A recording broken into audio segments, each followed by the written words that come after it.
উৎসাহ পুরোপুরি সুস্থ হয়ে গেছে বিধায় আজ যে সকাল সকাল বিউরোতে চলে গেছে। ডাইনিং টেবিলে উৎসাহ ব্যতীত সকলে উপস্থিত। সকলে চুপচাপ নিজেদের খাবার খাচ্ছে। উর্মিলা আর মিতে ইয়াসমিন একে অপরের দিকে মুখ চাওয়াচাই করছেন। গতকাল রাতে ওনারা নিজেদের স্বামীদের সাথে উৎকর্ষের সাথে ফারিহার বিয়ে নিয়ে বিশদ আলোচনা করেছেন। বউদের থেকে ফারিহার এত প্রশংসা শুনে ওনারাও হাসি মুখে সবকিছু মেনে নিয়েছেন। উর্মিলা রহমান উমায়েত ফারুকীকে চোখ দিয়ে ইশারা করতেই উনি গলা খাকারি দিয়ে সকলের মনোযোগ আকর্ষণ করার চেষ্টা করলেন। সবাই খাওয়া বাদ দিয়ে ওনার দিকে তাকালেন। উমায়েত ফারুকী উৎকর্ষের দিকে তাকিয়ে বললেন, শোনো উৎকর্ষ, তোমার সাথে আমার কিছু কথা ছিল। কি কথা বড় বাবা? উৎকর্ষের সাথে সাথে উৎসাহ আগ্রহ ভরে ওনার দিকে তাকালো।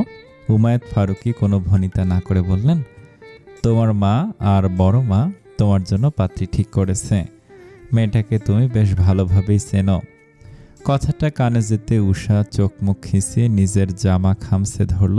উৎকর্ষ বড় বাবার থেকে চোখ নামিয়ে খাবার খাওয়ায় মনোযোগ দিয়ে বলল, তোমাদের পছন্দ করা পাত্রী যদি ফারিয়া হয়ে থাকে তাহলে দুঃখের সহিত জানাতে হচ্ছে যে এই চিন্তা মাথা থেকে ঝেড়ে ফেলো।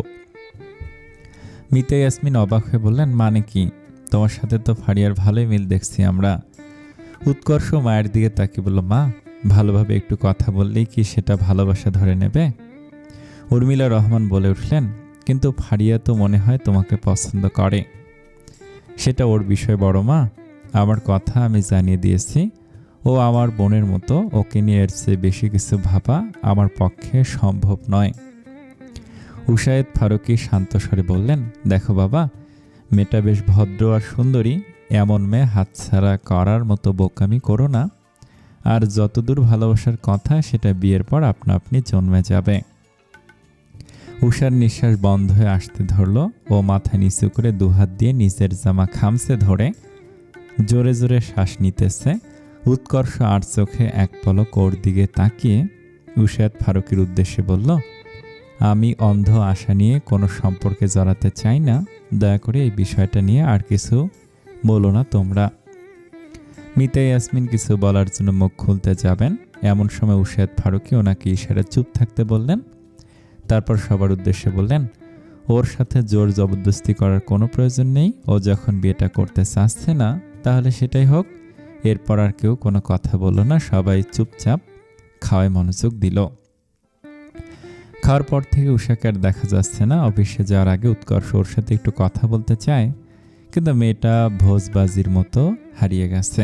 উৎকর্ষ সারা বাড়ি খুঁজল, ও কোথাও নেই। শেষে ছাদে চলে গেল ওকে খোঁজার জন্য। উষাকে ছাদের রেলিং ধরে দাঁড়িয়ে থাকতে দেখে উৎকর্ষ বড় একটা শ্বাস ফেলে ধীর পায়ে ওর দিকে এগিয়ে গেল। উৎকর্ষের উপস্থিতি টের পেয়েও উষা যেমনভাবে দাঁড়িয়েছিল ঠিক সেভাবেই থাকল। উৎকর্ষর হাতের ওপর নিচের হাত রেখে শান্ত স্বরে বলল, উষা, ছাদে এসেছিস কেন? আমাকে বিদায় জানাবি না আজকে? উষা এবার ওর মুখের দিকে তাকালো।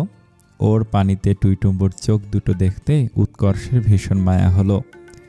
আলতো করে ও দুগালে হাত রেখে নরম কণ্ঠে বলল, কাঁদছিস কেন?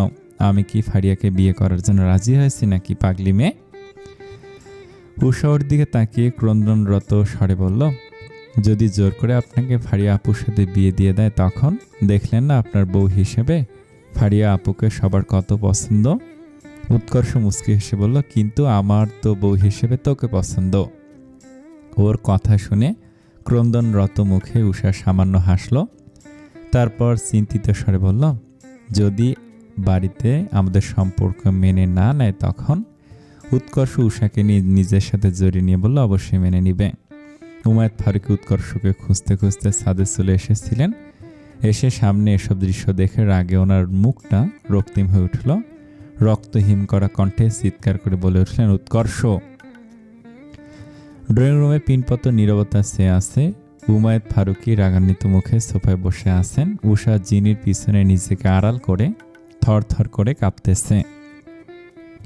উৎকর্ষ অপরিবর্তিত মুখভঙ্গিতে বড় বাবার সামনে চুপচাপ দাঁড়িয়ে আছে। কিছুক্ষণ আগেই উমায়েত ফারুকী সবাইকে ড্রয়িং রুমে ডেকে এনে সবকিছু বলেছেন। সব শুনে সবার চক্ষু চড়ক গাছ। উর্মিলা রহমান কয়েক মিনিট ভ্যাবাচ্চাকা খেয়ে একবার উৎকর্ষ তো একবার উষার দিকে তাকিয়েছিলেন। বিষয়টা মস্তিষ্কে পৌঁছাতে উনি উচ্ছ্বসিত হয়ে মনে মনে বললেন, আর এটা কেন এতদিন আমার মাথায় আসেনি? উষার মতো ঢেঁড়সকে উৎকর্ষে একমাত্র বাগে আনতে সক্ষম। আয় হায়, মেজামাই হিসেবে উৎকর্ষে 100-তে 200, আমার তো কপাল খুলে গেল। উশায়েত ফারুকী উর্মিলা রহমানের মতো প্রফুল্ল চিত্তে দাঁড়িয়ে আছেন। উর্মিলা রহমান আর উনি একে অপরের দিকে তাকিয়ে হাস্যোজ্জ্বল মুখে নিজেদের নীরব সম্মতি জানিয়ে দিলেন। মিতা ইয়াসমিন হা হয়ে নিজের ছেলের দিকে তাকিয়ে আছেন। নিজেকে সামলে নিয়ে উনি ক্রোধান্বিত মুখে তস্ত্র পায়ে ওর দিকে এগিয়ে গিয়ে ওর গালে সজোরে একটা থাপ্পড় বসিয়ে দিলেন। আচমকা এমন ঘটনায় সবাই হতভম্ব হয়ে গেল। তবে উমায়েত ফারুকীও এখন অবিচল দৃষ্টিতে সোফায় বসে আছেন। মিতা ইয়াসমিন ওর দ্বিতীয় গালে আরও একটা থাপ্পড় মারলেন। তা দেখে উষা কেঁপে উঠল, আর সাথে উৎকর্ষকে মার খেতে দেখে বুকে অসহনীয় ব্যথা অনুভব করল। কিন্তু উৎকর্ষ অনুভূতিহীনভাবে দাঁড়িয়ে আছে। মিতা ইয়াসমিন ওর কলার চেপে ধরে বললেন, বেয়াদব ছেলে, এই দিন দেখার জন্য আমি বেঁচে আছি। এতদিন ভাবতাম আমার ছেলে রাগী হলো, মেয়েদের কখনো অসম্মান করার কথা ভাবতেও পারে না, কিন্তু আজ তুমি আমার সব ভাবনা ভেঙে দিয়েছ। উৎকর্ষ অবিশ্বাস্য চাহনিত মায়ের দিকে তাকালো। মিতা ইয়াসমিন পুনরায় চেঁচিয়ে উঠে বললেন, ওই ছোট মেয়েটার সাথে এসব করতে তোমার বিবেকে বাঁধল না? অবুজ মেয়েটাকে ফুসলিয়ে নিজের প্রেমে ফাঁসে জ্বালিয়েছ। উৎকর্ষ জোর গলে বলল, মা, আমি ওকে বিয়ে করতে চাই। এবার উমায়েত ফারুকী হুঙ্কার দিয়ে বললেন, আমার মেয়েকে আমি তোমার সাথে বিয়ে দিব না, ওর জন্য তুমি উপযুক্ত নও। আমার মেয়ে এখনো ছোট, অবুজ, ভালো মন্দ কিছুই বোঝে না। আমি কেন উপযুক্ত নই বড় বাবা? মিতা ইয়াসমিন আরও একটা থাপ্পড় মারার জন্য হাত তুলতেই উর্মিলা রহমান এসে ওনাকে আটকালেন। মিতা ইয়াসমিন রাগত স্বরে বললেন, দেখেছো ভাবি কেমন বেয়াদবের মতো ভাইজানের সাথে তর্ক করছে? তর্ক করছি না মা, আমি শুধু জানতে চাচ্ছি আমি কেন উষার উপযুক্ত নই। উমায়েত ফারুকী উঠে দাঁড়িয়ে বললেন, কারণ তোমার মতো বদমেজাজি ছেলের সাথে আমি আমার মেয়ের বিয়ে কিছুতেই দিব না। উৎকর্ষণের হাত ধরে আকুতি করে বলল, একটা সুযোগ দাও বড় বাবা, আমি নিজের রাগ নিয়ন্ত্রণ নিয়ে আসবো, প্রমিস করছি, একটা সুযোগ দাও আমায়। উমায়েত ফারুকী নিজের হাত ছাড়িয়ে নিয়ে বললেন, সে আমি জানি তুমি নিজের রাগ কন্ট্রোল করতে পারবে, কিন্তু আমার আসল সমস্যা হচ্ছে তুমি আমার ছোট ভাইয়ের ছেলে, আত্মীয়ের মধ্যে বিবাহ বন্ধন আমার অত্যন্ত অপছন্দের।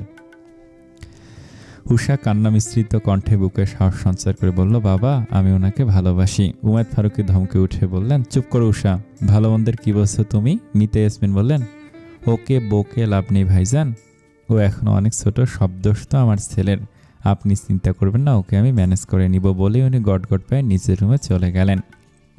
উমায়েত ফারুকীও গম্ভীর গলায় বললেন, আজ থেকে আমি উষার পাত্র দেখা শুরু করে দিব, খুব দ্রুতই ওকে শ্বশুরবাড়িতে পাঠানোর ব্যবস্থা করব। কথাটা কর্ণগোচর হতে উষা স্তব্ধ হয়ে গেল। অজানা আশঙ্কায় বুকটা মুচড়ে উঠল। ও অবাকতার চাহনিতে নিজের বাবার দিকে তাকিয়ে থাকল। উৎকর্ষের মেজাজ বিগড়ে গেল। রাগত স্বরে গর্জে উঠে বলল, আমিও দেখি কিভাবে তুমি ওর বিয়ে দাও। ওর যদি অন্য জায়গায় বিয়ে দেওয়ার কথা মাথাতেও আনো, তাহলে আমি পুরো বাড়ি আগুন দিয়ে জ্বালিয়ে দিব, সব কিছু ছারখার করে দেব। কান খুলে শুনে রাখো উষা, ওর বিয়ে একমাত্র আমার সাথেই হবে। বলে উৎকর্ষ লম্বা লম্বা পা ফেলে বাড়ি থেকে বেরিয়ে গেল। জিনি উমায়েত ফারুকের উদ্দেশ্য করে বলল, বাবা একবার উমায়েত ফারুককে হাত উঁচিয়ে বললেন, বৌমা, আমি তোমার সাথে খারাপ ব্যবহার করতে চাচ্ছি না, তাই কিছু বলো না। আমি তো উষাকে দ্রুত অন্য জায়গায় বিয়ে দিয়েই ছাড়বো, দেখবো কি করে। কথাটা শেষ করে উনি নিজের রুমে চলে গেলেন। উষা মেঝেতে বসে জোরে জোরে কাঁদতে লাগলো। উর্মিলা রহমান, উশায়েত ফারুকী, জিনি আর উমা অসহায়ভাবে একে অপরের দিকে তাকিয়ে আছে। উষা ড্রয়িং রুমে কিছুক্ষণ কাদার পর দৌড়ে নিজের রুমে গিয়ে দরজাটা লাগিয়ে দিয়েছে। জিনি ওর পিছু পিছু ছুটে গিয়েছিল। ও আলতো করে দরজায় করাঘাত করে নরম কণ্ঠে বলল, রোমিও, দরজাটা খোল, দেখবি সব ঠিক হয়ে যাবে। বাবা আর ছোট মা তোদের সম্পর্ক মেনে নিবেন। উষা ফোপাতে ফোপাতে উত্তর দিল, কিছুই ঠিক হবে না, বাবা মানবে না আমাদের সম্পর্ক। জিনি রে, আমি ওনাকে ছাড়া বাঁচবো না, উনি ছাড়া অন্য কাউকে বিয়ে করতে পারবো না। করতে হবে না, আমি মানিয়ে নিব আর এসপি সাহেবকে বুঝিয়ে বলবো। বাবা যেহেতু মেনে নেয়নি, তার মানে ভাইয়াও আমাদের সম্পর্ক মেনে নিবে না। বলে উষা কাঁদতে লাগলো। যিনি চিন্তিত মুখে বিড়বিড় করে বলল, আসলে কি এসপি সাহেবও ওদের সম্পর্ক মেনে নিবেন না? আরও কিছুক্ষণ উষার দরজার সামনে দাঁড়িয়ে থেকে যিনি রুমে চলে গেল। ভীষণ অস্থির লাগতেছে ওর, আবার কান্না পাচ্ছে উষার অবস্থা দেখে। নিজের মনকে কিছুটা শান্ত করে ও উৎসাহকে ফোন দিল। উৎসাহ বিগত দিনের কেসগুলো নিয়ে পর্যালোচনা করছিল। তখনই ফোন বেজে উঠল। মুচকি এসে ফোনটা রিসিভ করে বাঁকা এসে বলল, আসতে না আসতে আমাকে মিস করতে শুরু করেছ? উৎসাহের কণ্ঠ শুনতেই জিনির এতক্ষণে লুকিয়ে রাখা কান্নাগুলো গাল বেয়ে গড়িয়ে পড়তে লাগলো। ক্ষীণস্বরে বলল, এসিপি সাহেব একটু বাড়িতে আসবেন? জিনির অমন গলা শুনে উৎসাহের ঠোঁটের কোণের বাঁকা হাসিটা মিলিয়ে গেল, উদ্বিগ্নতার ছেয়ে গেল। ব্যস্ত হয়ে বলল, কি হয়েছে বিবিজান? অসুস্থ বোধ করছো নাকি পড়ে গিয়ে কোথাও ব্যথা পেয়েছে? আমাদের বাচ্চা ঠিক আছে তো? আমি আর আমাদের বাচ্চা ঠিক আছে, কিন্তু অন্য কেউ ঠিক নেই। আপনি দ্রুত আসুন। নর্মালি উৎসাহের বিরোধ থেকে বাসায় আসতে 20 মিনিটের মতো সময় লাগে, কিন্তু আজ 7-8 মিনিটের মধ্যে পৌঁছে গেল। লম্বা লম্বা পা ফেলে নিজের রুমের দিকে চলে গেল। জিনি ওকে দেখা মাত্র ছুটে গিয়ে ওর বুকে ঝাঁপিয়ে পড়ল। উৎসাহ ওর মাথায় হাত রেখে বলল, কি হয়েছে বিবিজান? আমাকে একদম ভয় পাইয়ে দিবে না। জিনি ক্রন্দনরত মুখে ওকে সবকিছু খুলে বলল। উৎসাহ বেশ শান্ত মুখে সবকিছু শুনলো। জিনি ওর হাত ধরে আকুতি করে বলল, দয়া করে আপনি ওদেরকে ভুল বুঝবেন না। ওরা একে অপরকে ভীষণ ভালোবাসে। ওদের এক করিয়ে দিতে আমাকে সাহায্য করুন প্লিজ। উৎসাহ সামান্য হেসে জিনির চোখের পানি মুছিয়ে দিয়ে বলল, হয়েছে, কাঁদতে হবে না। এত টেনশন মাথায় নেওয়ার বয়স হয়েছে তোমার। আর শোনো, ওদের বিষয়ে আমি অনেক আগে থেকেই জানি। জিনি অবাক নয়নে ওর দিকে তাকিয়ে বলল, আপনি জানতেন? ওদের সম্পর্ক নিয়ে আপনার কোনো অসুবিধা নেই তো? অসুবিধা কেন থাকবে? আমার সে উৎকর্ষকে ভালোভাবে কেউ বুঝতে পারে না। আমি ওর চোখের উষার জন্য সত্যিকারের ভালোবাসা দেখেছি, যে ভালোবাসায় কোনো খুঁত নেই। প্রত্যেক ভাইরই তার বোনের জন্য এমন একটা ছেলেই চায়, কিন্তু বাবা আর ছোট মা কেন চাচ্ছেন না? ওনারা এখন রেগে আছেন। ঠান্ডা মাথায় ভালোভাবে বুঝিয়ে বললে ওনারা 1 সেকেন্ডে রাজি হয়ে যাবেন। উমায়েত ফারুকী নিজের রুমে গম্ভীর মুখে বসে আছেন। এখন ওনার মুখটা রাগে রক্তিম হয়ে আছে। উৎসাহ দরজা ঠেলে শীতল গলায় বলল, বাবা আসতে পারি? উমায়েত ফারুকী এক পলক ওর দিকে তাকালেন, তারপর কাট গলায় বললেন, যদি নিজের ভাই বোনের তরফদারি করতে এসে থাকো তাহলে ওখানে থেমে যাও। ওরা যে ভুল করেছে এটা ওদের বুঝতে হবে। উৎসাহ ধীর পায়ে এগিয়ে গিয়ে বাবার সামনে হাঁটু মুড়ে বসলো। তারপর ওনার হাতের উপর নিজের হাতটা রেখে নরম কণ্ঠে বলল, আমার ভাইটা কি খুব খারাপ? ও কি উষাকে পাওয়ার যোগ্য নয়? উমায়েত ফারুকী নিজের হাত ছাড়িয়ে নিয়ে বললেন, তুমিও কি ওদের মতো অবুঝ হয়ে গেলে উৎসাহ? ওরা মারাত্মক ভুল করেছে। কি ভুল করেছে বাবা? একে অপরকে ভালোবেসে বিয়ে করতে চেয়েছে, এটা কি দোষের? ওরা তো আর অবাধে মেলামেশা করে আমাদের পরিবারের সম্মান ক্ষুণ্ণ করেনি, তাই না? ওরা ভাই বোন। উৎসাহ, এটা ভুলে যেও না। নিজের তো না বাবা, ইসলাম তো নিজের ভাই অথবা বোন ব্যতীত অন্যান্য সম্পর্কের ভাই অথবা বোনদের মধ্যে বিবাহ করা জায়েজ আছে। তাহলে তুমি কেন না জায়েজ প্রমাণ করতে চাচ্ছ? উমায়েত ফারুকী চুপ করে থাকলেন। উৎসাহ পুনরায় ওনার হাত নিজের হাতের মুঠে রেখে শীতল গলায় বলল, উৎকর্ষ কি ছেলে হিসেবে খারাপ? ওর কোনো বদ অভ্যাস নেই। কখনো সিগারেট বা মদ ছুঁয়ে দেখেছে? না, কোনো বদ অভ্যাস নেই। ও ছেলে হিসেবে লাখে একটা কিন্তু। উমায়েত ফারুকী দরজা ঠেলে ভিতরে ঢুকে বললেন, কিন্তু কি ভাইজান? আমার ছেলেকে না নিজের ছেলে বলে দাবি করো, তাহলে আজ কেন ওকে এমন অবজ্ঞা করছো? কেন ওর অনুভূতিগুলো বোঝার চেষ্টা করছো না?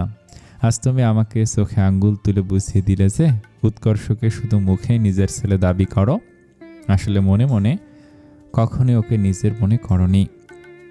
উমায়েত ফারুকী অস্থির হয়ে বলল, ভুল বুঝছিস ভাই, আমি ওকে নিজের চেয়ে বেশি ভালোবাসি। আসলে কি উষা মাকে আমার ছেলের সাথে বিয়ে দিতে তোমার আপত্তি কোথায়? একবার ভেবে দেখো, আমাদের সম্পর্কটা আরো মজবুত হয়ে উঠবে, আর আমাদের মেয়েটাও সারা জীবন আমাদের বাড়িতে থাকবে। এটা কি ভালো না? উমায়েত ফারুকী কিছুক্ষণ চুপ করে থেকে ভাইয়ের দিকে তাকে মুচকে হাসলেন। তা দেখে উষায়েত ফারুকী হেসে দৌড়ে গিয়ে ওনাকে জড়িয়ে ধরে বললেন, আজ থেকে আমরা বেয়াই হয়ে গেলাম ভাইজান।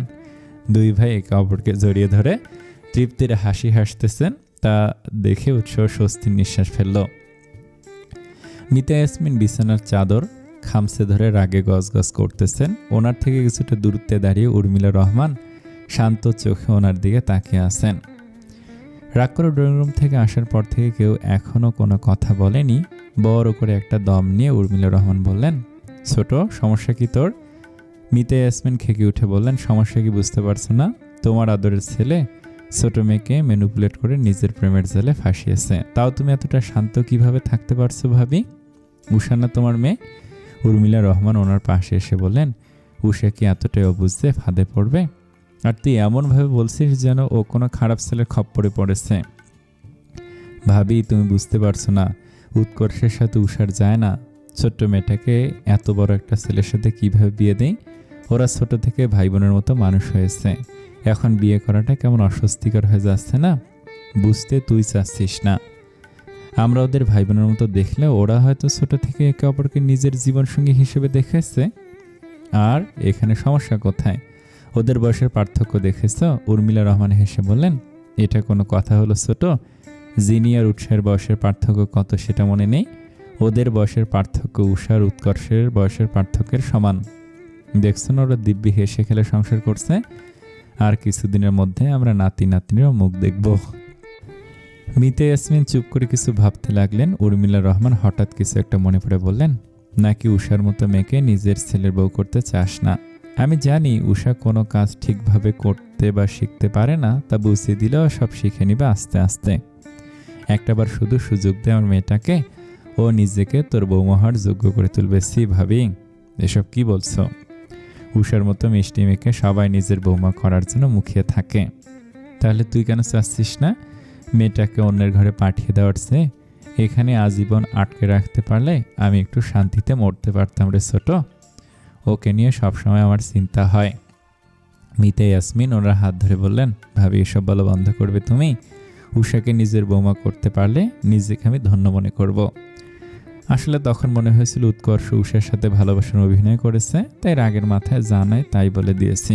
বিয়ে হবি আমার? মিতা ইয়াসমিন ওনাকে জড়িয়ে ধরে বললেন, 100 বার হব। 100 বার না, একবার হলেই হবে। আমার অতগুলো বাচ্চা নেই, আর না আছে তোর। ওনার কথায় মিতা ইয়াসমিন হেসে উঠলেন। তারপর হঠাৎ ওনাকে ছেড়ে দিয়ে চিন্তিত স্বরে বললেন, কিন্তু ভাইজান? উমায়েত ফারুকী দরজা ঠেলে ভিতরে ঢুকতে ঢুকতে বললেন, কিসের ভাইজান? আজ থেকে আমি তোমার বেয়াই হই, বুঝলে? দ্রুত বিয়ের ব্যবস্থা করতে হবে। উৎসাহ উমায়েত ফারুকের রুমে যাওয়ার পরপরই জিনি উষার দরজায় গিয়ে ধাক্কা দিতে লাগলো, কিন্তু উষার কোনো সারা শব্দ নেই। জিনি বারবার ওর নাম ধরে ডাকছে, কিন্তু ও কোনো জবাব দিচ্ছে না। মিতা ইয়াসমিন জিনির পাশে গিয়ে দাঁড়ালেন, তারপর গম্ভীর গলায় বললেন, উষা, দরজা খুলে বাইরে আসো। জিনি আর চোখে ওনার দিকে তাকে টেনশনে আঙুল ফুটাতে লাগলো। মিতা ইয়াসমিন ডাকার 1 মিনিটের মাথায় উষা এসে দরজা খুলে দিল। কান্না করার ফলে ওর চোখ মুখ লাল হয়ে ফুলে গেছে। মিতা ইয়াসমিন এখনো গম্ভীর মুখে ওর দিকে তাকিয়ে আছেন। উষা মাথা নিচু করে ওনার সামনে দাঁড়িয়ে আছে। মিতা ইয়াসমিন গাম্ভীর্য নিয়ে বললেন, বেনারসি না লেহেঙ্গা পরতে চাও বিয়েতে? উষা এবার মিতা ইয়াসমিনের হাত ধরে কাঁদতে কাঁদতে বলল, আমি বিয়ে করব না ছোট মা, তুমি বাবাকে বলে বিয়ে ক্যান্সেল করে দাও। আমার ছেলেকে বিয়ে করবে না কেন? কি কমতি আছে ওর মধ্যে? জিনি আর উষা হতভম্ব চোখে ওনার দিকে তাকালেন। উষা অবাক হয়ে বলল, মানে? মিতা ইয়াসমিন গাম্ভীর্যতার খোলস থেকে বেরিয়ে হেসে উঠে বললেন, মানে তোদের সম্পর্ক আমরা মেনে নিয়েছি, খুব শীঘ্রই তোদের 4 হাত এক করে দেওয়ার পায়তারা করছি। জিনি বুকে ফু দিয়ে বলল, ছোট মা, এভাবে কেউ ভয় দেখায়? আমার তো আত্মা শুকিয়ে এতটুকু হয়ে গিয়েছিল। মিতা ইয়াসমিন হাসি থামিয়ে বললেন, আসলে শাশুড়ি হওয়ার একটু ফিল নিচ্ছিলাম, দেখলাম ডাইনি শাশুড়ি হলে কেমন লাগে। তারপর উষার দিকে তাকিয়ে বললেন, এবার বলো কি পড়তে চাও বিয়েতে? শপিং করতে হবে না? উষা মুখে হাসি ফুটে বলল, তোমরা যেভাবে নিজের বৌমাকে সাজাতে মন চায় ঠিক সেভাবেই সাজাও। আচ্ছা, তাহলে বেনারসি পরিয়ে তোমাকে নিজের বৌমা হিসেবে স্বীকৃতি দিব। সবাই ড্রয়িং রুমে বসে বিয়ে নিয়ে বিস্তর শালা পরামর্শ করছে। উৎসাহ আশেপাশে এক নজর তাকিয়ে বলল, তা যাদের নিয়ে এত আলোচনা তার মধ্যকার একজন কোথায়? উমায়েত ফারুক উর্মিলা রহমানের সাথে কিছু কথা বলছিলেন। উৎসাহের প্রশ্নটা কানে যেতে উনি কণ্ঠটা গম্ভীর করে বললেন, দেখো হয়তো কেরোসিন কিনতে গেছে, হুমকি দিয়ে গেল না পুরো বাড়ি আগুন দিয়ে জ্বালিয়ে দিবে। সেটার জন্য তো অল্প কেরোসিনে কাজ হবে না। আমাদের বাড়িটা তো বিশাল, তাই হয়তো ট্রাক ভরে কেরোসিন আনতে গেছে। আবার সবকিছু ছারখার করে দেওয়ার হুমকিও তো দিয়ে গেছে। তার জন্য হয়তো পারমাণবিক বোমা টোমাও কিনতে গেছে। গম্ভীর মুখে ওনার এমন কৌতুকময় কথা শুনে সকলে হেসে ফেল। হাসতে হাসতে মিতা ইয়াসমিন বললেন, এসব বলে হুমকি দিয়ে গিয়েছিল? তা আর বলছি কি, তোমার ছেলের দারুণ তেজ, যাই ওটাকে গিয়ে ধরে নিয়ে আসি, নয়তো অযথা ভুল জায়গায় টাকা পয়সা খরচ করে আসবে। বলে উনি সদর দরজা দিয়ে বাইরে চলে গেলেন। ওনার যাওয়ার দিকে তাকিয়ে সবাই আরেক দফা হেসে নিল। উষা হাসি থামিয়ে বিড়বিড় করে বলল, টমেটো সস, আজ থেকে আপনি আমার পার্মানেন্ট ব্যক্তিগত মানুষ। উৎকর্ষ রাগের মাথায় গাড়ি না নিয়ে বেরিয়েছে। উদ্দেশ্যহীনভাবে রাস্তায় সাইড দিয়ে উদ্ভ্রান্তের ন্যায় এলোমেলো পায়ে হেঁটে চলেছে। ওর মাথা চিন্তায় ফেটে যাচ্ছে, সবাইকে কিভাবে রাজি করাবে। উষাকে যদি অন্য কোথাও বিয়ে দেওয়ার চেষ্টা করে তখন কি হবে? ওকে ইমোশনাল ব্ল্যাকমেল করে যদি বিয়েতে রাজি করিয়ে অন্য ছেলের সাথে মিশিয়ে দেয় তখন কি হবে? এসব চিন্তাকে মাথা ঝাঁকিয়ে ঝেড়ে ফেলে উৎকর্ষ বলল, না না না, উষা ব্যতীত অন্য কারো হতে পারে না। ওকে আমি ব্যতীত অন্যকে স্পর্শ করার চেষ্টা করলে তার হাত আমি শরীর থেকে ছিন্ন ভিন্ন করে দিব। উষা শুধু আমার, যে করে হোক ওকে আমি বিয়ে করেই ছাড়বো, কেউ সেটা আটকাতে পারবে না। এসব ভাবতে ভাবতে কখন যে উৎকর্ষ রাস্তার মাঝপথে চলে গেছে সেটা উপলব্ধি করতে পারেনি। পিছন থেকে একটা মালবাহী ট্রাক সমানে হর্ন বাজিয়ে চলেছে, কিন্তু ওর কানে সেসবের কিছুই পৌঁছাচ্ছে না। ও এখন নিজের প্রেয়সীর চিন্তায় বিভোর হয়ে আছে। ট্রাকটা উৎকর্ষকে ধাক্কা দিতে যাবে, এমন সময় একটা বলিষ্ঠ হাত ওকে টেনে ট্রাকের সামনে থেকে সরিয়ে আনলো। ট্রাক ড্রাইভার পাশ কাটিয়ে যাওয়ার সময় মুখ বের করে বলল, গাঞ্জা খেয়ে রাস্তায় বেরিয়েছিস নাকি রে গাধা? দরকার পড়লে কুত্তার সাথে গিয়ে ধাক্কা খেতি, আমার গাড়ির সামনে এসেছিলি কেন? কথাগুলো বলতে বলতে ট্রাক ড্রাইভার দৃষ্টিসীমার বাইরে চলে গেল। উৎকর্ষের মাথায় কিছুই ঢুকছে না। উমায়েত ফারুকী ওকে ঝাঁকি দিয়ে বললেন, মাথা খারাপ হয়েছে তোমার? আমি যথাসময় না আসলে তো এতক্ষণ ট্রাকের নিচে ভত্তা হয়ে যেতে। এসব কথাকে পাত্তা না দিয়ে উৎকর্ষ ওনার হাত ধরে করুণ কণ্ঠে বলল, বড় বাবা, আমি তো আর মেয়েটাকে চাই, ওকে আমার সাথে বিয়ে দিয়ে দাও প্লিজ। কথা দিচ্ছি জীবনে ওকে কখনো কোনো দুঃখ পেতে দিব না। একটাবার আমাকে বিশ্বাস করে উষাকে আমার হাতে তুলে দাও। উমায়েত ফারুকী হেসে বললেন, বিয়ে করানোর জন্যই তো তোমাকে নিতে এসেছি। উৎকর্ষ অবিশ্বাস্য চাহনিতে ওনার দিকে তাকিয়ে থেকে বললেন, সত্যি বলছো? আমাকে কখনো মিথ্যা বলতে দেখেছ? উৎকর্ষের মন খারাপের মুহূর্তের মাঝে হারিয়ে গিয়ে মুখে অমায়িক হাসি ফুটে উঠল। রাত জেগে সবাই বেশ সিরিয়াস হয়ে বিয়ে নিয়ে আলোচনা করছে। উষা গালে হাত দিয়ে এক কোণে বসে কোনো গভীর চিন্তায় মগ্ন হয়ে আছে। উৎকর্ষ ফ্রেশ হয়ে ড্রয়িং রুমে আসলো। কিছুক্ষণ আগে উমায়েত ফারুকীকে বাসায় নিয়ে এসেছে। বাড়ি থেকে বেরিয়ে যাওয়ার পর থেকে এখনো উষার সাথে ওর কোনো কথা হয়নি। ওকে চিন্তায় নিমগ্ন থাকতে দেখে উৎকর্ষ ভুরুকুচ করে পাশে গিয়ে বসে পড়ল। তারপর মাথা আলতো করে চাপড় মেরে বলল, আমাকে বিয়ে না করার পায়তারা করছিস নাকি? যদি করে থাকিস তাহলে বলে রাখছি, বিয়ে তো তোকে আমাকেই করতে হবে। দরকার পড়লে গুলি তোর মাথায় ঠেকে জোর করে কবুল বলাবো। উষা বিরক্তিতে চকারান্ত উচ্চারণ করে বলল, দূর, আপনাকে যদি বিয়ে নাই করতে চাইলাম তাহলে বাবার মুখের উপর কথা বলে সাহস দেখাতাম না। উৎকর্ষ বাঁকা হেসে বলল, তাহলে কি আমাদের বাসরাতের কথা ভাবছিস? উষা লজ্জায় রাঙা হয়ে গেল, কিন্তু জোর গলায় বলল, সে নির্লজ্জ ছেলে, চুপ করুন, আমি অন্য কিছু ভাবতেছিলাম। উৎকর্ষ হাসি হাসি মুখে বলল, কি সেই মহান চিন্তা? নতুন সদস্য আমাদের কি বলে ডাকবে? খালামণি, ফুপুমণি নাকি ছোট মা? জিনির হিসেবে দেখলে আমি ছোট বাবুর খালামণি, ভাইয়ের হিসেবে দেখলে আমি ফুপুমণি, আর আপনার হিসেবে দেখলে আমি ছোট বাবুর ছোট মা। ওই ভোলা ভালা নিষ্পাপ বাচ্চাটা আমাকে কি বলে ডাকবে? উৎকর্ষ গম্ভীর মুখে উষার দিকে তাকিয়ে দাঁতে দাঁত চেপে বলল, গাধার থেকে এর চেয়ে বেশি আর কি আশা করছিলাম। গাধা তো গাধামো চিন্তাই করবে। উষা তেতে উঠে বলল, খবরদার আমাকে গাধা বলবেন না। এটা কি লেভেলের চিন্তার বিষয় ভাবতে পারছেন? আমার তো বাচ্চাটার কথা ভেবে এখনই হাত পা ঠান্ডা হয়ে যাচ্ছে। উৎকর্ষের মাথায় একটা থাপ্পড় মেরে বলল, তোর আজাইরা চিন্তা বাদ দিয়ে আমার কথা শোন, অনেকদিন থেকে বিষয়টা ভাবছিলাম। উষা মাথায় হাত বোলাতে বলতে বলল, কি ভাবতেছিলেন? দেখ ভাই, আর পিসি ভাবির বিয়েটা এখনো ভালো মতো হয়নি, যদিও পরবর্তীতে অনুষ্ঠান করার কথা সবারই ভেবেছিল, কিন্তু বিভিন্ন ঘটনা আর ব্যস্ততায় সবাই সেটা ভুলে গেছে। উৎকর্ষের কথার মাঝে উষা বলে উঠল, হ্যাঁ ঠিক বলেছেন। যিনি মুখে কিছু না বললেও নিজের বিয়ে নিয়ে সর্বদাই অনেক এক্সাইটেড ছিল, কিন্তু পরিস্থিতির চাপে পড়ে যেভাবে বিয়ে হলো ওটাকে ঠিক বিয়ে বলা চলে না। তাই ভাবছি আমাদের বিয়ের সাথে সাথে ভাই আর পিচ্ছি ভাবির বিয়েটাও করিয়ে দেই, কি বলিস? উষা চোখ বড় বড় করে উৎকর্ষের দিকে তাকিয়ে মুখ বেঁকিয়ে হাততালি দিতে দিতে বলতে লাগলো, এত ট্যালেন্ট, এত বুদ্ধি, এসব নিয়ে আপনি ঘুমান কিভাবে? কোনো অসুবিধা হয় না? উৎকর্ষ ওর পাশ থেকে উঠে আশেপাশে এক নজর তাকালো, তারপর উষার দিয়ে একটু ঝুঁকে গিয়ে ঘোর লাগানো কণ্ঠে বলল, এসব আমাকে ভাবতে দে, তুই শুধু বাসরাতের কথা ভাব, আমি কিন্তু কোনো দয়ামায়া দেখাবো না সেদিন। বলে উৎকর্ষ ওর চোখ মেরে পরিবারের বাকি সদস্যরা যেখানে বসে খোশ গল্প করছে সেখানে চলে গেল। এদিকে উষা আসন্ন রাতের কথা ভেবে ভয় জমে গেল। সবাই মিলে ঠিক করেছে আগামী মাসে ওদের বিয়ের সম্পূর্ণ করে দেয়া হবে, আর 1 মাসেরও কম সময় অবশিষ্ট থাকায় আজ থেকে সবাই বিয়ের কেনাকাটা, আত্মীয় স্বজন ইত্যাদির লিস্ট করা শুরু করে দিয়েছে।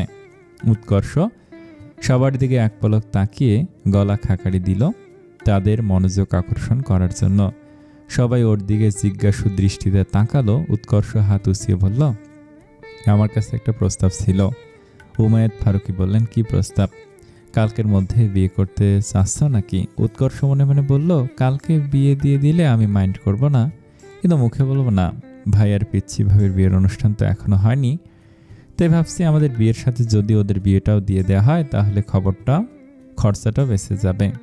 এক খরচে ডাবল বিয়ে, কি বলো? সবাই কয়েক সেকেন্ড উৎকর্ষের দিকে চুপচাপ তাকিয়ে থাকলো, তারপর উচ্ছ্বসিত হয়ে বলল, ব্রিলিয়ান্ট আইডিয়া, এত সুন্দর পরিকল্পনাটা আমাদের মাথায় কেন আসলো না? উৎকর্ষ বিড়বিড় করে বলল, কারণ তোমরা উৎকর্ষাল ফারুকী নও। এবার সবাই দ্বিগুণ উদ্যমের সাথে বিভিন্ন পরিকল্পনা করতে লাগলো। একসাথে দুটো বিয়ে তো 4টিখানি কথা না। যিনি বিয়ের কথা শোনার পর থেকে লজ্জায় মাথা নিচু করে বসে আছে। উৎসাহ সকলের অগোচরে জিনির পাশে গিয়ে বসলো, তারপর ওর হাতের ওপর হাত রেখে বলল, আমার ভাগ্য দেখেছো বিবিজান, দুবার তোমাকে বিয়ে করার সৌভাগ্য হয়েছে আমার। প্রথমবারও আমি ভিতরে ভিতরে প্রচণ্ড খুশি হয়ে কবুল বলেছিলাম, কারণ তোমাকেই তো নিজের বউ করার স্বপ্ন দেখেছিলাম। যিনি অবাক হয়ে বলল, কিভাবে সম্ভব? আপনার সাথে তো আমার বিরূপ পরিবেশে প্রথমবারের মতো দেখা হয়েছিল, তার অনেক আগে থেকে আমি তোমাকে চিনি অপরিচিতা, মনে আছে? একবার কলেজের সামনে একটা লোকের সাথে ধাক্কা খেয়েছিলেন। যিনি মাথায় জোর দিয়ে চিন্তা করতে লাগলো, তারপর বললো, হ্যাঁ মনে পড়েছে। আইসক্রিম কিনতে বাইরে এসেছিলাম, তখনই ক্লাসের বেল দিয়েছিল, তাই তাড়াহুড়ো করে কলেজে ঢোকার সময় একজনের সাথে ধাক্কা লেগেছিল। সময়ের অভাবে ওনাকে ঠিক মতো সরি বলতে পারিনি। তাহলে আজ বলে না অপরিচিতা, কারণ ওই লোকটা আমি ছিলাম। যিনি অবিশ্বাস্য চাহনিতে উৎসাহের দিকে তাকালো। উৎসাহ মুচকি হেসে বলল, প্রথম দেখাতে আমি তোমার প্রেমে পড়ে গিয়েছিলাম, যাকে বলে লাভ অ্যাট ফার্স্ট সাইট। ডুবে গিয়েছিলাম তোমার মায়ায়। আমার সেই অপরিচিতা এখন আমার বিবিজান, আমার বাচ্চার আম্মা। যিনি পলকের নজরে উৎসাহের দিকে তাকিয়ে আছে। উৎকর্ষ উৎসাহের দিকে তাকায়, জিনির পাশ থেকে উঠে ওর কাছে চলে গেল। ও চলে গেল, যিনি এখনো ওর দিকে মুগ্ধ নয়নে তাকিয়ে আছে। অস্ফুট স্বরে বলল, ভালোবাসি এসিপি সাহেব। বিয়ের জন্য জিনি আর উষাকে একই ডিজাইনের একই কালারের বেনারসি কিনে দেওয়া হয়েছে। দুজনে খয়েরি রঙের বেনারসি কিনেছে। ওদের সাথে মিল রেখে উৎসাহ আর উৎকর্ষকে খয়েরি রঙের শেরওয়ানি কিনে দেওয়া হয়েছে। আজ নয় কাল বিয়ে, সব আত্মীয় স্বজন ইতিমধ্যে চলে এসেছে। প্রেগনেন্ট হয় যিনি আপাতত বিছানায় আধা-সহায়ে একটু বিশ্রাম নিচ্ছে। ক্ষীণকাল বাদে উৎসাহ 1 গ্লাস ঠান্ডা লেবুর শরবত সমেত ওর পাশে গিয়ে বসল। জিনির চুপসে যাওয়া মুখটার দিকে তাকে উৎসাহ নরম কণ্ঠে বলল, কষ্ট হচ্ছে বিবিজান, ডাক্তারের কাছে নিয়ে যাব তোমাকে। জিনি ম্লান হেসে বলল, অস্থির হবেন না এসপি সাহেব, গর্ভবতী অবস্থায় অল্পতেই ক্লান্ত হয়ে যাওয়াটা স্বাভাবিক। উৎসাহ তবুও চিন্তিত মুখে ওর দিকে তাকিয়ে আছে। যিনি ওকে তাড়া দিয়ে বলল, কি হলো, শরবত খাবেন না? উৎসাহ ওকে শরবত খাইয়ে দিতে লাগলো। খাওয়া শেষে যিনি দাঁত বের করে হেসে বলল, একটা বিষয় ভেবে দেখেছেন এসপি সাহেব? কি? আমাদের বাচ্চা এটা বলতে পারবে না যে ও আমাদের বিয়েতে অনুপস্থিত ছিল। উৎসাহ মুচকি হেসে যিনির পেটে হাত রেখে বলল, কি বাচ্চা বাবা আম্মার বিয়ে খাওয়ার জন্য প্রস্তুত তো? ছাদে মেহেন্দি অনুষ্ঠান হচ্ছে। যিনি হঠাৎ অসুস্থ বোধ করায় ওকে রুমে নিয়ে গেছে উৎসাহ। অবশ্য যিনির হাতে মেহেন্দি দেয়া কমপ্লিট হয়ে গিয়েছিল ততক্ষণে। এখন উষাকে মেহেদি পরিয়ে দিচ্ছে। ওই মেয়েটা যে বাবলির বিয়েতেও মেহেদি পড়াতে এসেছিল পার্লার থেকে। মুড অফ করে উষা স্টেজে বসে আছে। যিনি না থাকে ওর একদম ভালো লাগছে না। কিছুক্ষণ পর উৎকর্ষ ছাদে এসে উষার লটকানো মুখ দেখে ভুরু কুঞ্চিত করলো। তস্ত্র পায়ে ওর দিকে এগিয়ে গিয়ে বলল, মরা মানুষের মতো মুখ করে আসিস কেন? তোকে ভূত ভেবে তো ছোট বাচ্চারা পালাতে শুরু করবে। উৎকর্ষকে দেখতেই উষার মুড অন হয়ে গেল। দাঁত কেলিয়ে বলল, আপনি ভয় না পেলেই হলো। উৎকর্ষ টিটকারি দিয়ে বলল, এখন আবার কেমন শাকচুন্নির মতো হাসতেছে দেখো। পার্লারের মেয়েটা হাসতে হাসতে বলল, আপনি অনেক ফানি আর কিউট। মেয়েটার হাসির দিকে তাকাতে উষার গা জ্বলে গেল। বিড়বিড় করে বলল, অন্যের স্বামীর প্রশংসা করতে লজ্জা করে না? উষার রেগে যাওয়া মুখটার দিকে তাকে উৎকর্ষ নিঃশব্দে হাসলো। মেয়েটি উৎকর্ষকে জিজ্ঞেস করলো, আপনি কনের ভাই হন তাই না? উৎকর্ষ উষার দিকে দৃষ্টি নিবদ্ধ রেখে বলল, না, কনের বড় হই। বলে অন্যদিকে চলে গেল। মেয়েটা চুপসে যাওয়া মুখ নিয়ে কিছুক্ষণ উষার দিকে তাকিয়ে থেকে মেহেদি পরানোয় ব্যস্ত হয়ে পড়ল। জিনির কথা ভেবে উষা পার্লারে না গিয়ে বাড়িতে পার্লারের লোক ভাড়া করে আনার ব্যবস্থা করেছে। 4 জন মেয়ে এসেছে পার্লার থেকে। 2 জন জিনিকে সাজিয়ে দিচ্ছে আর 2 জন উষাকে সাজিয়ে দিচ্ছে। সাজানো শেষে পার্লারের মেয়েগুলো হা হয়ে ওদের দিকে তাকিয়ে বলল, তোমাদের এক দেখাতে আজ হবু বররা হার্ট অ্যাটাক করতে বাধ্য। ওদের কথা শুনে জিনি আর উষা লাজুক হাসল। তারপর আয়নায় নিজেদের প্রতিবিম্বের দিকে কয়েক মুহূর্ত তাকিয়ে থাকল। খয়েরি বেনারসি, মাথায় হিজাব, ঠোঁটে হালকা লিপস্টিক, গলায় হালকা পাতলা গহনা নজরে আসছে। উৎসাহ আর উৎকর্ষ স্টেজে পাশাপাশি 2টো আসনে বসে আছে। খয়েরি শেরওয়ানিতে ওদের সৌন্দর্য বহুগুণ বেড়ে গেছে। 2 জনে হাস্যোজ্জ্বল মুখে নিজেদের বউয়ের অপেক্ষার সময় গুনছে। কিছু সময় পর বাড়ির মহিলারা গিয়ে উষা আর জিনিকে নিয়ে আসলো। ওদের দিকে চোখ পড়তে উৎসাহ আর উৎকর্ষ বাকরুদ্ধ হয়ে গেল। অটোমেটিক্যালি বসা থেকে উঠে পড়ল। আর চোখে সেটা লক্ষ্য করে জিনি আর উষা মুচকি হাসল। জিনি উৎসাহের পাশের আসনে আর উষা উৎকর্ষের পাশের আসনে গিয়ে বসল। ওরা এখনো হা হয়ে নিজের বউদের দিকে তাকিয়ে আছে। জিনি ফিসফিস করে উৎসাহকে বলল, এসিপি সাহেব, মুখ বন্ধ করুন, মুখে মশা ঢুকে যাবে। উৎসাহ মাথা চুলকে চোখ সরিয়ে নিল। উৎকর্ষ আর চোখে বারবার উষার দিকে তাকাচ্ছে। বউয়ের সাজে উষার চোখ ধাঁধানো সৌন্দর্য উৎকর্ষকে পুরো বিমোহিত করে দিয়েছে। দিন দুনিয়া ভুলে ও কেবল উষার দিকে তাকিয়ে আছে। এতে করে উষা লজ্জা পেয়ে মাথা নিচু করলো। তারপর আস্তে করে বলল, চোখ সরিয়ে নিন, টমেটো সস, সবাই দেখছে। চোখ সরাতে পারছি না রে, আমাকে একদম খুন করে ফেলেছিস। কিছুক্ষণ আগে কাজী এসে পৌঁছেছেন। উৎসাহ আর জিনির বিয়ে যেহেতু আগেই হয়ে গিয়েছে, তাই কাজী উৎকর্ষ আর উষার বিয়ে পড়ানো শুরু করলো। 10 লক্ষ টাকার মোহরানা ধার্য করা হয়েছে। কাজী কবুল বলতে বলার 1 সেকেন্ডের মধ্যেই উৎকর্ষ গড় গড় করে 3 বার কবুল বলে দিয়েছে। কবুল বলার সময় উৎসাহ তেমন সময় নেয়নি, যেহেতু এই বাড়িতেই থাকবে। কিন্তু উর্মিলা রহমান চোখে আঁচল গুজে ফ্যাঁস ফ্যাঁস করে কান্না শুরু করে দিয়েছেন।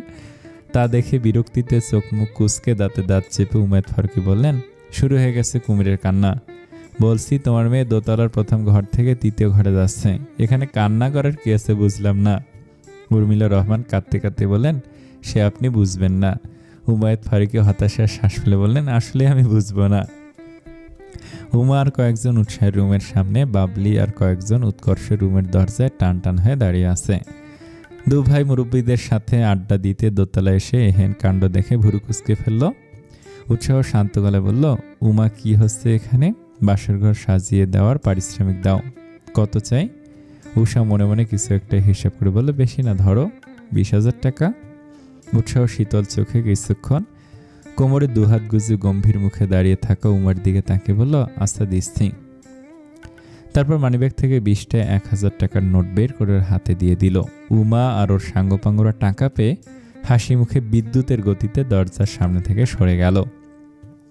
উৎসাহ মৃদু হেসে রুমে প্রবেশ করলো। জিনি পেটে হাত রেখে আধা সহায় চোখ বুজে আছে। উৎসাহ ধীর পায়ে ওর পাশে গিয়ে শুয়ে পড়ল। তারপর ওর পেটে হাত রেখে ঘাড়ে চুমুখে বলল, বিবিজান, ক্লান্ত লাগছে? জিনি ক্ষীণস্বরে বলল, আজকে অনেক ধকল গেছে তোমার ওপর দিয়ে, তাই দ্রুত ঘুমিয়ে পড়ো। 2 জনে একে অপরকে জড়িয়ে ধরে শুয়ে থাকলো। কিছুক্ষণের মধ্যেই ঘুমের এসে আসর জমালো। ফলশ্রুতিতে 2 জনেই ঘুমের রাজ্যে হারিয়ে গেল। 20,000 টাকা মধ্যরাতে ডাকাতি করতে বেরিয়েছিস? বাবলি ভুরুকুসকে বললে, এত কিছু তো শুনতে চাই না ভাইয়া, তাড়াতাড়ি টাকা দাও, নয়তো ভেতরে যেতে দিব না। উৎকর্ষ মাছি তাড়ানোর মতো করে বলল, দিব না, দেখি কি করতে পারিস। এত কিপটা কেন তুমি? কিপটা না বল সাশ্রয়ী, বিয়ে করেছে, এখন হিসেব করে চলতে হবে। এত কিছু জানি না, কিছু টাকা দিলে ঢুকতে দিব। তুমি টাকা দিলে ঢুকতে দেবো, না দিলে বউ ছেড়ে থাকো আজকে। উৎকর্ষ ব্যালকনির দিকে তাকে ভুরু কুঁচকে অবাকতার কণ্ঠে চেঁচিয়ে বলল, ওটা কি, ইউএফও মনে হচ্ছে। সবাই বেশ কৌতূহল নিয়ে দরজা থেকে সরে গিয়ে ব্যালকনির দিকে চোখ শুরু করে তাকালো। বাবলি আকাশের দিকে চোখ রেখে বলল, কোথায় ভাইয়া? উৎকর্ষ ততক্ষণে দরজা খুলে রুমে ঢুকে গেছে। বাবলি পিছনে ঘুরে পরিস্থিতি বুঝে রাগত স্বরে বলল, এটা ঠিক করলে না ভাইয়া, আজকেই তো শুধু চেয়েছিলাম, এভাবে ধোকা দিতে পারলে। উৎকর্ষ রুম থেকে হেসে হেসে বলল, কালকে দিয়ে দেবো, এখন গিয়ে ঘুমা। সবার মনে একটু আশার আলো জাগলো, তারপর ওরা ঘুমাতে চলে গেল। উষা উৎকর্ষের রুমে এসে নানান জাতের রং বেরঙের ফুল দিয়ে সাজানো বিছানায় বসার পর থেকে বুক ভরে নিঃশ্বাস নিয়ে নিজেকে শান্ত করার চেষ্টা করতেছিল। নিজেকে স্বাভাবিক করতে কিছুটা সফল হয়েছিল, কিন্তু উৎকর্ষকে রুমে প্রবেশ করতে দেখেই আবার বুকের ধুকপুকানি শুরু হয়ে গেল ওর। উৎকর্ষ মাথার পাগড়িটা খুলে বেড সাইড টেবিলে রেখে দিল। উষা নিজেকে যথাসম্ভব গুটিয়ে নিয়ে মাথা নিচু করে বসে থাকলো। উৎকর্ষ আর চোখে ওর দিকে এক নজর তাকিয়ে সামান্য হেসে বলল, অজু আছে? উষা ততক্ষণ অত্যন্ত ক্ষীণস্বরে বলল, জি। তাহলে নফল নামাজ আদায় করা যাক। দুজনে নামাজ আদায় করে জায়নামাজ গুছিয়ে রাখলো। উষা পুনরায় বিছানার এক কোণে গিয়ে জড়সড় হয়ে বসে পড়ল। উৎকর্ষ আস্তে করে ওর সম্মুখে গিয়ে বসল। প্রেয়সী, আমার দিকে তাকাও। উষা অবাক হয়ে ওর দিকে তাকিয়ে বলল, আমাকে তুমি করে বলছেন? বউকে তুই বলে ডাকবো? আমি কি তোর মতো বেক্কল? উষা হেসে উঠে বলল, আবার তো তুই বললেন। উৎকর্ষ ঘোর লাগা দৃষ্টিতে ওর হাসির দিকে নির্নিমেষ তাকিয়ে থাকলো। ওর এমন দৃষ্টি দেখে উষার আত্মা শুকিয়ে গেল। হাসি থামিয়ে পুনরায় মাথা নিচু করে ফেলল। উৎকর্ষর থুতনি ধরে মুখটা তুলে বলল, প্রেয়সী, আজ একটু নিয়ন্ত্রণহীন হতে চাই, বাধা দিও না। বলে উৎকর্ষর ওষ্ঠের সাথে নিজের ওষ্ঠ মিলিয়ে দিয়ে গভীরভাবে চুম্বন করতে লাগলো। উৎকর্ষ শক্তির সাথে পেরে না উঠে উষা বিছানায় পড়ে গেল। উৎকর্ষ ঠোঁট ছেড়ে এবার ঘাড়ে চুমু খেতে লাগলো। এতদিন নিজের অনুভূতিগুলো লুকিয়ে রাখা উৎকর্ষ আজ ভীষণ ধৈর্যরা হয়ে পড়েছে নিজের প্রেয়সীকে কাছে পেয়ে। সকালের মিষ্টি রোদ চোখে মুখে এসে পড়তে উষার ঘুম ভেঙে গেল। আলতো করে চোখ খুলে ভালোভাবে আশেপাশে তাকাতেই দেখতে পেল উৎকর্ষ ওর বুকের সাথে লেপ্টে আছে। উষা ওর মাথায় হাত বুলিয়ে দিল। পর মুহূর্তে রাতের কথা মনে হতেই লজ্জায় লাল হয়ে গেল। উৎকর্ষকে আস্তে করে নিজের থেকে ছাড়িয়ে উষা বাথরুমে চলে গেল ফ্রেশ হওয়ার জন্য। কিছুক্ষণ পর কমলা রঙের একটা সুতির কাপড় পরে বেরিয়ে আসলো। উৎকর্ষ ঘুম ঝরানো কণ্ঠে বলল, সকাল সকাল কোথায় যাচ্ছ উষা? আপনার মুখে তুমি ডাকটা ভীষণ অদ্ভুত লাগে। উৎকর্ষ বিছানায় উঠে বসে বলল, অদ্ভুত তো লাগবেই, ভালো কিছু তো তোমার সহ্য হয় না। এতক্ষণ উৎকর্ষ ঘুম ঘুম চোখের কথা বলছিল। চোখ ডলে ভালোভাবে উষার দিকে তাকাতে ওর কথা বলা বন্ধ হয়ে গেল। এক দৃষ্টিতে নিজের সদ্য একদিনের বিবাহিত স্ত্রীকে দেখতে লাগলো। ওকে এভাবে তাকাতে দেখে উষা লজ্জায় অন্যমুখ হলো। উদম গায়ে উৎকর্ষ গিয়ে ওকে পিছন থেকে জড়িয়ে ধরল। ওর সুগন্ধিময় চুলে কিছুক্ষণ মুখ ডুবিয়ে রেখে উৎকর্ষকে নিজের সম্মুখে আনলো। তারপর ওষ্ঠপুটে চুম্বন করতে লাগলো। উৎসাহ জিনির মাথা আঁচড়িয়ে দিচ্ছে পরম যত্নে। জিনি আয়নায় ওর প্রতিবিম্বের দিকে হাসি মুখে তাকিয়ে আছে। এমন সময় উৎকর্ষ এসে দরজা নক করলো। জিনি মাথায় ঘোমটা দিল আর উৎসাহ উৎকর্ষের সাথে নিচে চলে গেল। ওরা যাওয়ার কয়েক মিনিটের মধ্যে উষা জিনির কাছে চলে আসলো। একে অপরের দিকে তাকিয়ে দুজনে মুচকে হাসলো। উষা গিয়ে বিছানায় বসে পড়লো। জিনি পেটে হাত রেখে ওর কাছে যেতেই ওর ভুরু কুঁচকে গেল। তারপর মুচকে এসে বলল, রোমিও, তোমার অবস্থা দেখতেছি পুরাই কাহিল। উষা অবাক হয়ে বলল, কি বলছিস? কি হয়েছে আমার? তোর সারা শরীরে দেখছি ছোট ছোট ক্ষতের চিহ্ন। উষা ভীষণ লজ্জা পেয়ে শাড়ির আঁচলটা দিয়ে নিজেকে আরো ভালোভাবে ঢেকে নিল। তা দেখে জিনি মুখ চেপে হাসতে হাসতে লাগলো। বিয়ে হওয়ার 1 সপ্তাহ পার হয়ে গেছে। সবাই ডাইনিং টেবিলে বসে চুপচাপ খাচ্ছে। উর্মিলা রহমান উমায়েত ফারুকীকে সিমটি কাটে চোখ দিয়ে কিছু একটা ইশারা করলেন। উমায়েত ফারুকী পেটে হাত বুলাতে বুলাতে গম্ভীর গলায় ফিসফিস করে বললেন, এভাবে কেউ সিমটি কাটে? অল্পের জন্য চামড়া খুলে আসেনি। উর্মিলা রহমান দাঁত বের করে বললেন, দুঃখিত, বুঝতে পারেনি। উমায়েত ফারুকী গম্ভীর মুখে ওনার দিকে কিছুক্ষণ তাকিয়ে থেকে চোখ ঘুরিয়ে নিলেন, তারপর গলা খাঁকড়ে দিয়ে সবার মনোযোগ আকর্ষণ করার চেষ্টা করলেন। সবাই কৌতূহলী দৃষ্টিতে ওনার দিকে তাকালো। উমায়েত ফারুকী বলে উঠলেন, আমরা বড়রা সিদ্ধান্ত নিয়েছি যে তোমরা দুই জুটি কিছুদিনের জন্য বাইরে থেকে ঘুরে আসবে, যেমন ধরো কক্সবাজার। কথাটা শুনে উষার যিনি উচ্ছ্বসিত হয়ে উঠল। উমা মুখ ভার করে বলল, শুধু ওরা কেন, আমিও যাব। উমায়েত ফারুকী নরম কণ্ঠে বললেন, মামনি, এবার তোমার ভাইয়া আর ভাবিরা যাক, পরের বার ছোট বাবু পৃথিবীতে আসার পর পুরো পরিবার মালদ্বীপ ট্যুরে যাব। উমার লটকানো মুখটা মুহূর্তে জলমলিয়ে উঠল। হাসি মুখে পুনরায় খাবার খেতে শুরু করলো। উমায়েত ফারুকী উৎসাহ আর উৎকর্ষকে উদ্দেশ্য করে বলল, কি বলো, তোমরা ঘুরতে যাবে? উৎকর্ষ তৎক্ষণাৎ উত্তর দিল, কেন নয়, অবশ্যই যাব, তুমি ফ্লাইটের ব্যবস্থা করো। যিনি একটা ব্যাগে নিজের আর উৎসাহের প্রয়োজনীয় সব জিনিসপত্র গুছিয়ে নিল। উৎসাহ নেভি ব্লু কালারের একটা শার্ট, সাদা প্যান্ট আর হাতে কালো ঘড়ি পরে বাথরুম থেকে বেরিয়ে আসলো। বোরকা পরিহিত যিনি এক নজরে স্বামীর দিকে তাকালো। মাশাআল্লাহ, কার যেন নজর না লাগে। উৎসাহ ওর ঠোঁটে চুমুখে বলল, তুমি থাকতে কারো নজর লাগার কথা না, সব গুছিয়ে নিয়েছ? যিনি মুচকে এসে মাথা উপর নিচ করলো। উৎসাহ ওকে ধরে ধরে নিচে নিয়ে গেল। জিনির 5 মাস চলতেছে, তাই হাঁটতে একটু অসুবিধা হয়। উষার উৎকর্ষ ইতিমধ্যে গাড়ির কাছে চলে গেছে। উষা জিনির মতোই বোরকা পড়েছে। উৎকর্ষ কালো প্যান্টের সাথে সাদা শার্ট, হাতে ঘড়ি আর চোখে চশমা দিয়ে গাড়ির সাথে হেলান দিয়ে দাঁড়িয়ে আছে। ওদের আসতে দেখে উৎকর্ষ বলল, সব ঠিকঠাক ব্রো? উৎসাহ ইশারায় হ্যাঁ বুঝালো। সকলের থেকে বিদায় নিয়ে ওরা এয়ারপোর্টের উদ্দেশ্যে চলে গেল। ওদের নামিয়ে দিয়ে ড্রাইভার গাড়ি নিয়ে বাসায় চলে গেল। সব ফর্মালিটিস কমপ্লিট করে ওরা ফ্লাইটে উঠে পড়ল। একে অপর থেকে কিছুটা দূরে দূরে ওরা বসেছে, যেন জড়তাহীনভাবে প্রিয় মানুষের সাথে কোয়ালিটি টাইম স্পেন্ড করতে পারে। জিন উৎসাহের কাঁধে মাথা রেখে চোখ বন্ধ করে আছে। এর আগে কখনো প্লেনে চড়েনি, তাই বেচারি ভয় পেয়ে গেছে। উৎসাহ মুচকি হেসে ওর হাতটা শক্ত করে ধরে বলল, আমি আছি তো বিবিজান, ভয় কিসের? উৎকর্ষ আর উষা একে অপরের হাত ধরে চুপচাপ বসে আছে। উৎকর্ষ ওর দিকে তাকিয়ে বলল, প্রিয়সী, ভয় লাগছে? আপনি সাথে থাকলে আমার কোনো কিছুতে ভয় লাগে না, টমেটো সস। দীর্ঘ জার্নির পর ওরা কক্সবাজার এসে পৌঁছালো। একটা ক্যাব ভাড়া করে ওরা নির্দিষ্ট রিসোর্টের উদ্দেশ্যে চলে গেল। আগে থেকে বুকিং করে রেখেছিল, তাই কোনো ঝামেলা ছাড়াই রুমের চাবি নিয়ে যে যার কক্ষে চলে গেল।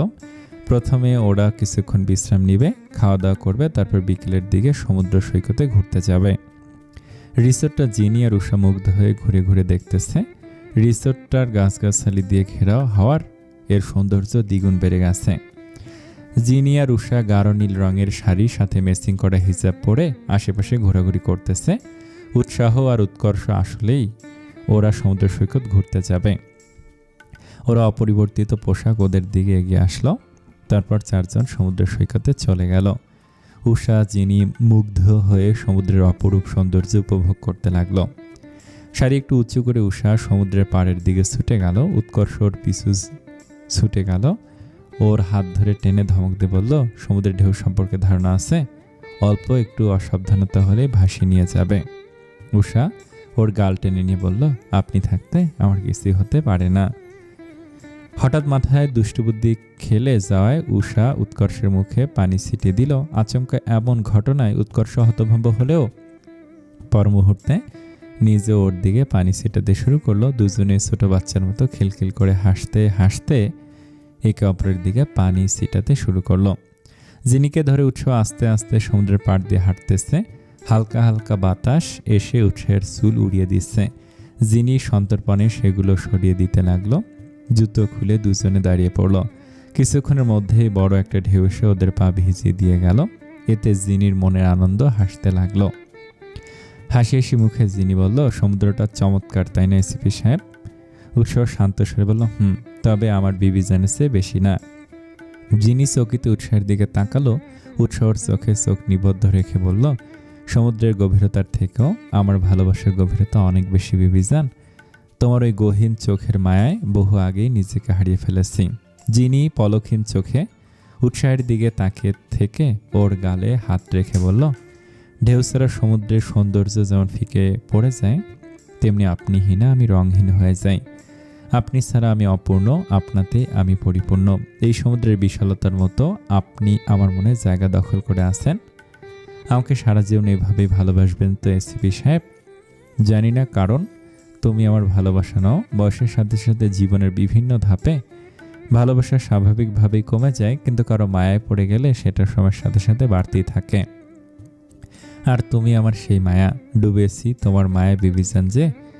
মায়া ইহকাল কেন, পরকালও আমি কাটাতে চাই না। আরও একটা ঢেউ এসে ওদেরকে ভিজিয়ে দিয়ে গেল, কিন্তু সেদিকে ওদের কোনো খেয়াল নেই। ওরা তো ডুবে আছে একে অপরের মায়ায়। পানি ছিটাতে ছিটাতে দুজনে প্রায় অর্ধ ভেজা হয়ে গেছে। সাদা শার্ট পরে থাকা উৎকর্ষের বডি খানিকটা বোঝা যাচ্ছে ভিজে যাওয়ার কারণে। কয়েকটা মেয়েও কার চোখে দেখছে আর নিজেদের মধ্যে ফুসুর ফুসুর করছে। সেটা লক্ষ্য করতে উষা ভুরু কুচকে পানি ছিটানো বন্ধ করে দিল।